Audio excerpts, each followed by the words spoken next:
I've used the word survival more times than I can count over the last few years of my life, and definitely over the last couple of episodes of Gift of Gab.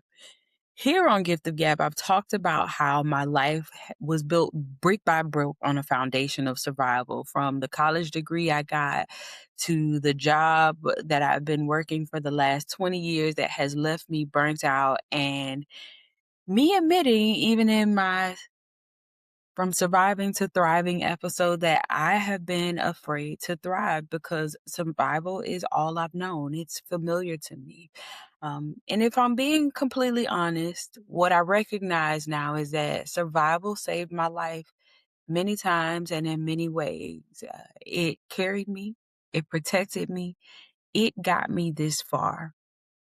But here's what I understand now. Here's what I know is that survival was not meant to be permanent.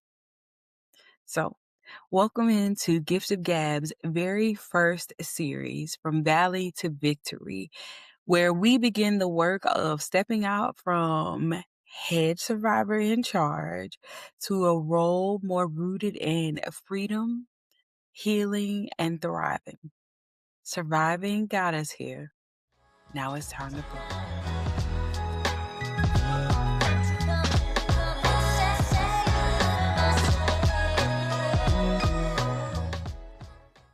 Hey y'all, welcome to another episode of Gift of Gab. I'm your host, Gab, and today I am super honored to be joined by Tara Pringle Jefferson. Tara is a researcher, an author, and a journalist, founder of the Self-Care Suite. She's also a self-care coach, a mother, and a woman deeply committed to helping Black women move from survival to sustainable healing. Tara's work is at the intersection of research, lived experience, and generational wisdom. And her book, listen, it's like you carry the Bible, you carry this book. Her book, Bloom How You Must, A Black Woman's Guide to Self-Care and Generational Healing, is an invitation to rest, reclaim, and reimagine what wholeness can look like for us. I am super excited to have you here today. Shout out to Threads for doing the Lord's work and connecting us.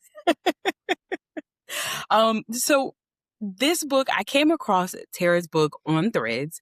And initially what caught my eye was just how beautiful it was. I was like, I'm a flower girly, right? So I saw the pinks and I saw the flowers. Let me give y'all a good look there.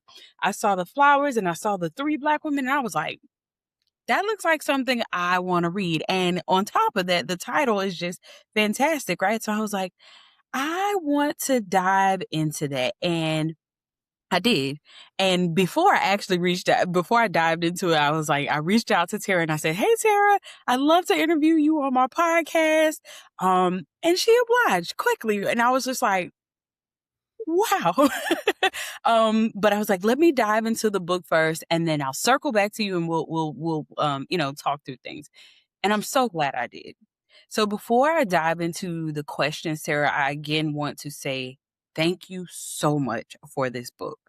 This book really it came up for me at a time in life where I am blooming, right? And I'm still having to ask myself a lot of the questions that you pose in this book.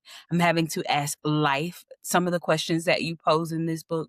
And it has really just broadened my horizons. It has opened my eyes to so many questions that I didn't even know that I needed to ask, right? And we'll get to one of those questions here shortly. But my first question is to you is, what did you want Black women to feel the first time they held your book in their Mm, hands? yeah.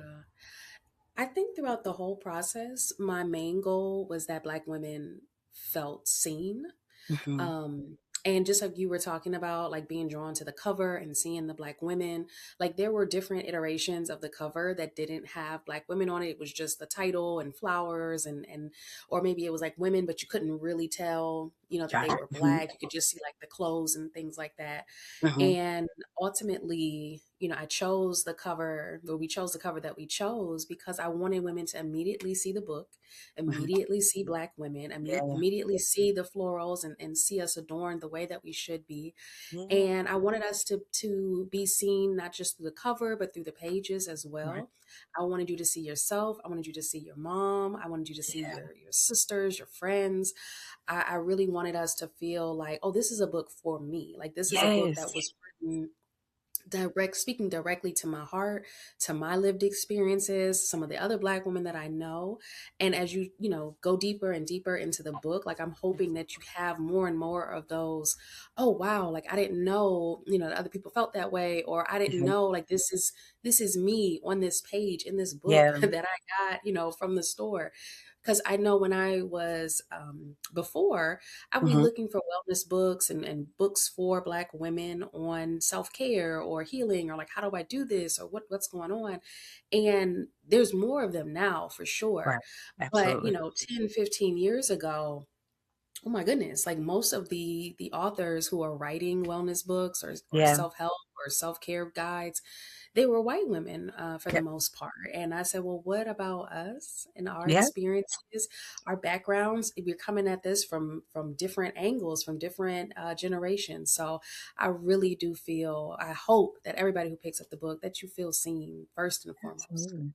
Yeah. One of the things that I love the most about the book is are the gardeners. I love how you have perspective from so the gardeners, for those of you who have not read the book, and I'm not going to give y'all a bunch of this. You have to go get the book and you have to read it for yourself. I will do no justice in trying to give it all to you here. But the gardeners are a group of black women who Tara interviewed, and just posed different questions too about their journey of healing and where they are, and who taught them things about what they learned in life, so on and so forth.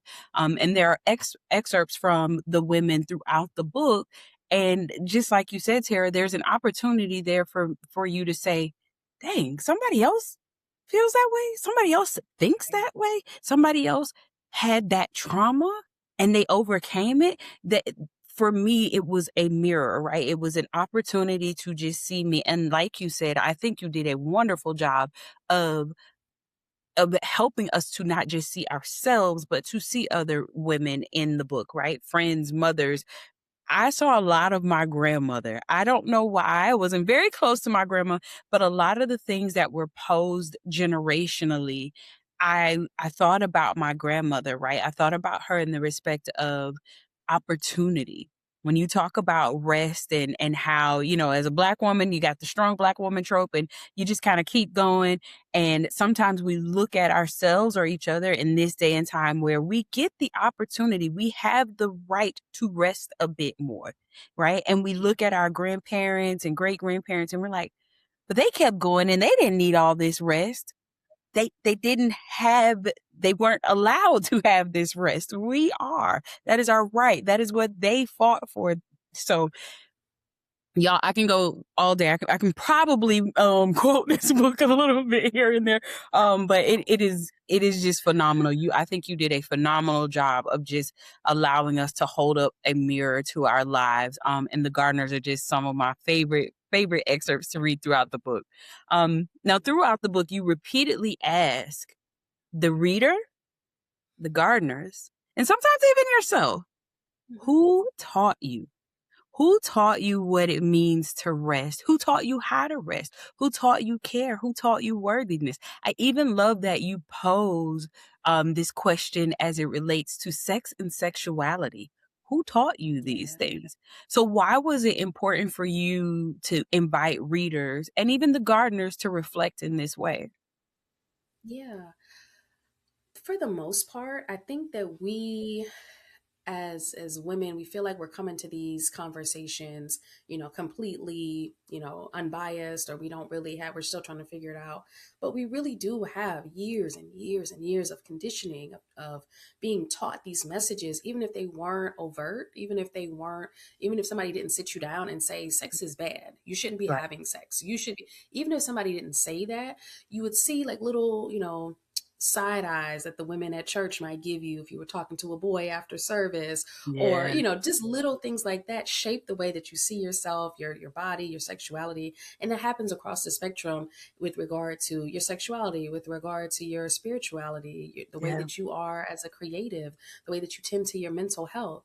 If you heard your family talk about therapy, and that's for crazy people, and why would you go to Yeah. therapy, that is creating some type of narrative in your mind, whether or not you actually follow that and say, oh, I'm not going to go to therapy, or you buck against it and say, I think I'm actually going to do some of the work Yeah. to change that generational boundary. Right. That is still something that you are that's really sinking deeply Yeah. into your psyche. And so I ask people, the gardeners, I ask myself, I'm asking all the readers, who taught you these things? Because we come to a lot of these conversations with a lot of really fixed mindsets about what's proper, what's right, how I should behave, how I Oh. should respond to things, what I should be prioritizing. And oftentimes we're carrying around lessons that aren't necessarily ours, or lessons from a Mm. different time that don't necessarily reflect where we are today and how the world actually works today. Yeah. So I definitely, want to encourage us as much as possible to think about who taught us, because Yeah. sometimes those lessons are valid, right? Like sometimes some Right. lessons, Absolutely. like don't stay where you're not wanted. That's a lesson that stays, Yeah. that's all time, right? Like that's a lesson for all time. But sometimes, like the we think about the way our relationship to work has changed in some ways, with regard to taking your PTO or not taking your PTO. Um, a lot of these different conversations need to be reconceptualized for Yeah. today. And that's what I'm really urging women to do, not to, just wholesale throw away all your Yeah. mom and your aunties and your grandma's advice, but just really interrogate it and see, how is this serving me today? And maybe their advice served them for a different time. And it's okay as an adult, as adult women, to make decisions that serve you in this moment and how your life is currently structured. Yeah. That's good. That's amazing. I love that because, people are a reflection of their circumstances, and sometimes what how they see life may not be how we need to see life. So once we do recognize and we say, so and so taught me this, and they probably taught me this from a place of trauma or hurt or despair, how do we choose differently? Especially as Black women, how do we choose differently? Yeah. I think a lot of people who sit down and read the book, and they may go through some of the reflection questions and say, if we're talking about like our sexuality, for example, if you come from a family with a lot of teen pregnancies, or you come Mhm. from a family with a lot of sexual trauma in their history, your messaging that you might have received about sex, it might be one that's more fear based, or one that's more focused on negative consequence versus pleasure or joy or fun, anything like that. And so once you kind of recognize or do some of that reflective work, and you realize that, oh, like some of these worries and some of these stressors and some of this trauma that I'm kind of inadvertently carrying is not actually mine, then Yeah. I think it is on us to think about, well, how do I interrogate that further? And how do I go deeper into my, kind of study of self? So Yeah. if you, for example, are thinking about, embracing your sexuality and your sensuality, start slow, start Okay. small, right? Like it can be, like when I was talking about in the book, even just, touching yourself differently in the shower, right? Yeah. Like that's like a small thing that you can do to like reconnect yourself with your body. I don't think it's necessarily, um, you figure out, oh my goodness, like people came, have all these messages for me because they had so much trauma. Now I have to unravel this whole ball of thread, in one day or in one week. It's Yeah. a process. It's a I love process for sure. And so I think that once you recognize that, then you can look at some of your inherent responses to things. it. Oh, I wouldn't wear red nail polish. You know what I mean? Like we got taught some of those Yeah, things. It's like, well, what does red nail polish really represent? What does it absolutely. represent for you? Good. And so you can really, as things come up, you can interrogate them with a clearer knowledge and a clarity on how much of this is mine versus how much of this is theirs. That's so good. Yeah. And let me just say, one of the funny moments in the book was when you mentioned the shower scene, and you were just like, "Listen, I know the black people gon' get on me for this, okay? Mhm. But Mhm. wash yourself with just your hand every now and again. No rags, no loofahs." Listen, Yeah. I was like, "Oh, And I said, I knew. I said somebody's gonna screenshot this and put it on threads or something. But let me just tell you, like, again, and even if you wanna, and I didn't put this in the book, but like even if you wanna wash yourself, with your hands, whatever, and then go back over with the washcloth, you can do that. But it's uh-huh. just something about like skin on skin, touching Yeah, yourself that I think that we don't get enough of, right? We don't get enough of. I'll do occasionally, mhm, a hands only scrub down, rub down, mhm. and then I'll follow that up once I get out the shower with a good body butter down, like Yeah, rubbing that in and really taking my time, not doing it just to moisturize myself, but doing it to feel myself and to feel the way that my good. skin dimples and I have a mole on my thigh and just really feeling the way that my hands feel when I rub my hands over it, like Yeah, being in touch with our bodies intentionally. yeah, And so I think we can look at showers as just, something that we do to get clean, or we can do it as something to get to know ourselves and know our bodies, especially as we age, especially as women. We're coming to terms with how our bodies shift and how things sit and all of that. And I got to yeah, tell you, I feel so much more self love, yeah, in the shower or in those moments than when I'm basically any other time. Like that is really the pinnacle for yeah. me. So I always say, check it out. Don't come for me too hard, but just try it once. If you Just don't like it, try you it. don't have to do it anymore. You don't Just have to do it try it. anymore. Yes. Yep, just give it a go. I one of the things that I really love about your book as well, that I think sets you apart from other self-care books that I have read. You are not prescribing, go get your hair done, go get your nails done, go spend money. You are providing practical and rather inexpensive Mhm. advice about blooming, right?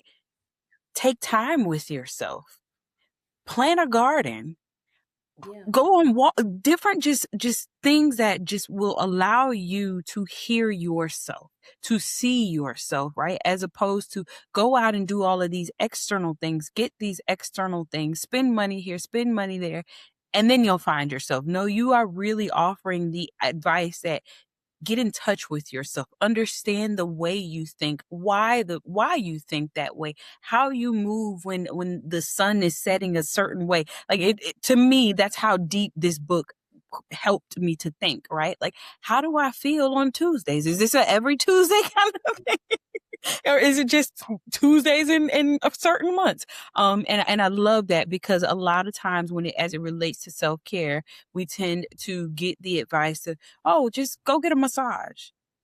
But a Yeah. massage does not heal the deep embedded trauma that I've carried with me from childhood. That doesn't do that. It helped my body feel a little bit better in this moment, but it does not actually help me to fully heal. So you do recommend things like therapy and community, and I love the whole gardening thing, because I don't consider myself a gardener at all, but you have encouraged me to plant a little something something. So we're gonna see how that goes. Yes. We're gonna see Yes. how that goes. Now one of my favorite flowers, and you've kind of touched on this a bit. One of my favorite flowers, I'm Southern, okay? So I'm gonna say a peony. And I said this the other day, and one of my friends from the north, she was like, a peony? It's a peony, okay? In the South. Um, but peonies can take about 3 years to bloom. Mhm. And you've kind of touched on this already. So what advice do you have for Black women who have had to move quickly to survive? How do we slow down and trust slowness when we've been moving through life so rapidly? Yeah, yeah. I think one of the things that I have always kind of come back to as I was writing the book and editing the book and just going about my life as a result of having written it is trying to deliberately slow down my pace of Yeah. life, right? I noticed, and this is where, sometimes kids will clock you before you can clock yourself. But my son, he's my shadow, right? Like Yeah. he's 17, but for most of his life, when we're at the grocery store or we're at the mall or we're out somewhere, he's with me. I'm running errands, and he's always like, "Mommy, why are you rushing? Like, why are we like on Yeah. stuff? Like, where are we going so fast? Like, slow Yeah. down." And at first, I was just like, "Okay, like keep up. Like, we got things to do. Like, I got a schedule. Da da da da." Yep. But in those moments now, like I'll catch myself rushing. Whether it's, oh, I got to send this email before I do this, and then I got to cook dinner, and I got to, Mhm. like, my brain is oriented towards what's the most efficient way. How can I do everything that I need to do quickly within 24 hours? How do I, just really I feel like I've fallen prey to like this myth of productivity in Yeah. every area of my life, and a lot of us have as well. And I think the antidote to that, which I try to describe and try to go into a little bit in the book, is really leaning more into our humanity and thinking about Mhm. ourselves as, like I always talk about, like being in nature reminds you that you are nature. Like we are Yeah. not separate from the trees. We're not separate from the flowers. We're not separate from the grasses. We are a part of nature. We are Yeah. part of it. And so in nature, things have seasons. In nature, Mm. nature doesn't rush, as you just said. Like nature does not rush. Yeah. Nature does its thing. It responds to the environment, but it does its thing. It has all of the genetic information that it needs to thrive and to bloom, and it takes time. Sometimes I have this beautiful this giant lilac bush in my backyard, and I absolutely love spring because it's all pink and Yeah. pretty. And when the wind blows, you get that beautiful scent throughout the backyard. And so I was like, "Oh, this is gorgeous." It's been there since we moved here, so it's at least 16 years old. Wow. And I was like, I love this tree. I love this bush so much. It's taller than me. It's probably 7 feet tall at this point. I love it so much. I'm going to buy another one. And I bought another one, and it's like this big. Like this big. And I said, well, how long is it going to take for it Yeah. to match the size of this one that I love so much? Yeah. And I said, you know what? I'm committed to it, right? Like I'm Yeah. committed to that act of patience of nurturing this bush and watching it grow and watching what it can give me. And so when you take that advice and you take that viewpoint and you apply it to yourself, Yeah. how long is it going to take us to feel, healed or whole or less broken or less alone or less Yeah. afraid? Or how long is it going to take? It could take some time, right? It is, if we move as nature requires us to move, it could take us longer than we'd like. But I think the key to remembering, or the key to all of this really, is just remembering that we are moving as nature demands, right? Like we Yeah. are moving Mm. at a pace that is, sometimes, as much as we want to step on that gas and get to that destination sooner, sometimes it's about that journey. It's not necessarily about getting there as fast as you can, because we're humans and we deserve the chance to sit with ourselves and be with ourselves. And sometimes the healing takes longer than we would like. I've been there. I'm like, all right, Yeah. now, like, I've been working on this issue for 10 years. Where I'm I'm ready. I'm ready to move Right. on to something else. But I think that there is a Yeah. certain beauty in the process of going deep within yourself and figuring out who you are and having that confidence, having that knowledge of self, that sometimes can only come in the healing process. So I'm committed to the journey, right? I think we just have to be committed to the journey, however it Yeah. looks, and then get you some people, along that journey who are journeying and traveling together. Right. Um, because, like we talk about gardening and talk about all of this, like I'm trying to, make sure that I am seeking advice, from other gardeners. Like, hey, I got this little lilac bush. Yeah. How do I grow? Tell me Yes. what's that you do to make yours, grow and Yeah. be big and bushy and beautiful. And so I think if we really, allow ourselves, give ourselves the grace and give ourselves, just the permission to be on a journey, to Yeah. be on a journey. I think everything in society tells us that things can be a quick fix and we can just, if we just do this, if we just apply this, Yeah. then everything will be great. But that's not how real healing works. That's not how the world Yeah. works. And once we realize that everything has its season, everything has its process, we can relax a little bit and Yeah. just give ourselves permission to heal at our own pace. Now, see, that just makes me want to just cry a good cry, Mm, just a good cry, because we are taught just from the very beginning, rush, rush, rush. We live in a popcorn society, right? And then you layered on social media on top of that, where you see people's results, but you don't see the journey of them getting there. And even if they do show the journey, it's in a 30-second sped up clip, right?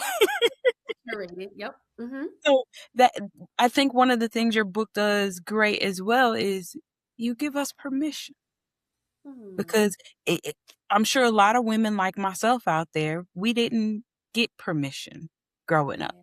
Right? We Yeah. didn't hear that growing up. We didn't know what permission was. I can say that for myself. I didn't know what permission was. I didn't know what it looked like. And your book just reinforced for me that you have permission to bloom. You have permission to challenge the things that you have learned. You have permission to say that no longer serves me, and Yeah. figure out what does along the way. So I absolutely love that you didn't just help us to understand and how to heal, but you gave us permission to do so. I love that about your book. So my last question for you is, how did you see yourself bloom in writing this book from the very beginning to the end? Tell us about your blooming. Yeah. When I tell you every single chapter, so obviously the book is divided up into all these different areas of wellness, Yes. from professional wellness, creative, mental health, emotional, all of these different areas, different facets of wellness. every single time every Hmm. single time I would work on one chapter at a time. And so I'm like, Hmm. okay, boom, this next 8 weeks I'm working on the physical wellness. After that I'm working on social, da da da. Every single chapter had me fighting for my life Oh. because had me literally fighting for my life because Mhm. as I'm writing, as I'm researching, as I'm interviewing, I'm also in real time, like making realizations about what I've been taught and what I've been exposed to Yeah. and what my thoughts are and how I'm holding on to things that maybe don't serve me. Yeah. I think about, when I'm talking about the social wellness chapter, for example, I was going through a period of like really intense loneliness. A Yeah. lot of my friendships had shifted at that time. And my best friend for probably the past, I don't know, 15, 20 years, wow, had moved to South Korea. So I don't see her but like once every other year, Yeah. or so. um, I noticed that a lot of my friendships were shifting as I'm writing the book, and I'm like crying, and I'm thinking about what do I do about that, Yeah. and it really healed me in some Mhm. ways because I'm writing to you all, but I'm also writing to myself. I'm also Mhm. writing to myself. This is what I'm doing. This is how I'm moving forward. And so I Yeah. did go out and I did explore, different I hike with this one Black girl hiking group, Black Women Explore, Yeah. and Yeah. I'm not going to do it this weekend because it's like -2, but we Yeah. do go in the winter time, and like that was a source of such joy for me that I don't think I would have like really as have been as intentional about it had I not been writing that chapter and all of these emotions and things came up for me. Yeah. So I will tell you, like, if you want to, it's crazy because it's the whole book is like a self drag. Like every chapter, I Wow. really was just like, I really was literally analyzing my whole life. Like this was like the it took me 5 years to write it. So it was really like a 5 year therapy session for Yeah. myself where I was really committed to and committed in a way because I can't put this book out and I'm not putting things into practice in my life and I'm Yeah. encouraging other people. Like I can't do that. Yeah. And so writing this book, it really helped me get clear on who I am and what I'm about and what my life should look like, how it should feel most of all. Because I think we get caught up in how it looks to other Mm, people, how yeah. my life should feel. And all those little areas that I was like, oh, this needs some little reinforcement here or reinforcement there. Yeah. I think writing this book really helped me to get there a lot faster. And Yeah. so, my life is not perfect. I will, Right. Yeah. nobody claiming that. But I will say that having written this book, I just have such a deeper, much more profound sense of who I am and Mm, how I want to move throughout this world. What I want my days to look like, how I want my children to see me, what legacy I want to leave. Like I have such a stronger sense of what my life should hold and how it should unfold. And I hope it's my deepest hope that after people pick up Bloom How You Must and they read it, they scribble little notes, in the margins. Please do. I love when people. I yay. would love to see what people scribble in the margins of the book, Yeah. but I hope that that is also how people feel after they read it. That they come across, like they come away feeling like they are the expert in Yeah. themselves, Mm, because a lot of times we don't feel like that. We're a bit of a mystery to ourselves, and I think that yeah. causes many more problems than it solves. Well, you did you did what you came to do. Thank I you. am a testament to that. You did what you came here to do. This book is just phenomenal. It is eye-opening. It can be gut-wrenching at times. But it is love. It is love wrapped in one of the most beautiful covers, especially to be written by another Black woman. I see me, I see the girls around me, the girls in my life. And again, it came at the perfect time for me to really fully bloom as just things are happening in my life and challenging me to look inward and say, what do you want? How do you want your Tuesdays to feel? Like Yes. how Yes. they let's talk about how they currently feel. How would you like them to feel? So I'm so very, very, very grateful to you for this book. And let me say, if you've made it this far in the video, I said I was going to do a giveaway. If you made it this far in the video and you're the first one to comment my favorite flower in the comments, you will receive a free copy of Bloom How You Must. So y'all better make it through this whole video. It's absolutely worth it. So, as I stated earlier, you are the founder of the Self-Care Suite. I always like to give my guests the opportunity to tell the audience where they can find you and if you have anything new. Before you jump in, let me just say, I would love a journal to go with this. Okay? I would Mm. absolutely love a journal and a soundtrack. I Ooh. love a good soundtrack. And I thought of a few songs that I was like, oh, that, Yes. Yes. And I am working on a soundtrack. So please send me your suggestions, please, and I will okay. put them on there for sure. Yes. Yes. Okay. All Yeah. right. So, Yeah. so tell Yeah. the people where they can I love find it. See, you. we're here. Like we're We right are. connected. Yes, I love it. I love it. Right. But yes, so I am the founder of the Self Care Suite, and you can find me at the selfcaresuite.com.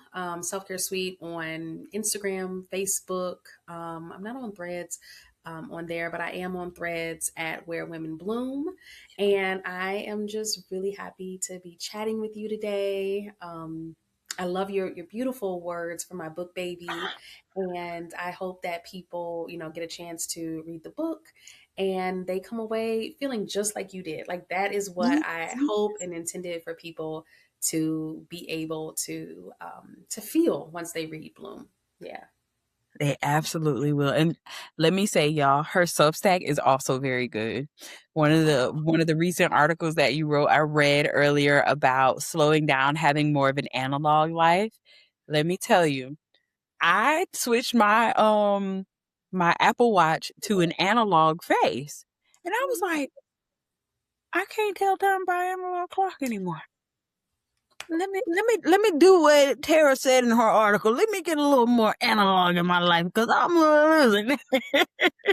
So Substack as well, you all, a beautiful Substack that she's curating over there. thank So, you.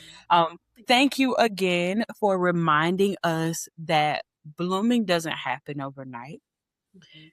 Roots have to sometimes be uprooted and redeveloped. Sometimes we might have to throw it out altogether.